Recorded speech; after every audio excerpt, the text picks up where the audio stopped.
Coronavirus, plus faible nombre de contagions en plus d'un mois en Chine, inquiétude en Corée du Sud.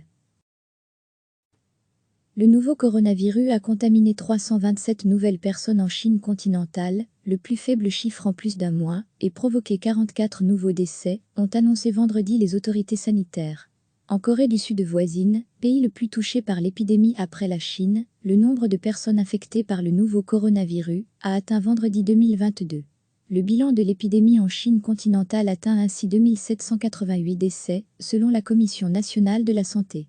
En Corée du Sud voisine, le nombre de personnes infectées par le nouveau coronavirus a atteint vendredi 2022, avec 256 cas supplémentaires recensés dans ce pays, ont annoncé les autorités sanitaires.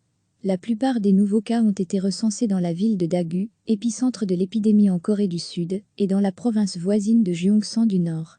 Aucun nouveau décès n'ayant été recensé, le bilan de l'épidémie dans le pays reste de 13 morts.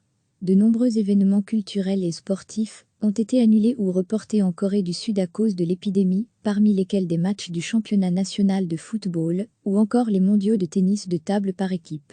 Les États-Unis, dont 28 500 soldats sont stationnés sur la péninsule, et leurs alliés sud-coréens ont ajourné leurs prochains exercices militaires conjoints. Hyundai Motor, 5e constructeur automobile mondial en incluant sa filiale Kia, a suspendu les opérations d'une de ses usines d'Ulsan, Sud-Est, dont un des employés avait été testé positif au coronavirus, rapporte l'agence sud-coréenne Yonhap. Le bilan devrait continuer de grimper, car les autorités ont commencé à effectuer des tests sur plus de 275 000 fidèles de l'Église Shincheonji de Jésus, une organisation qualifiée de secte par ses détracteurs, et qui est directement liée à la moitié des cas de contamination répertoriés dans le pays.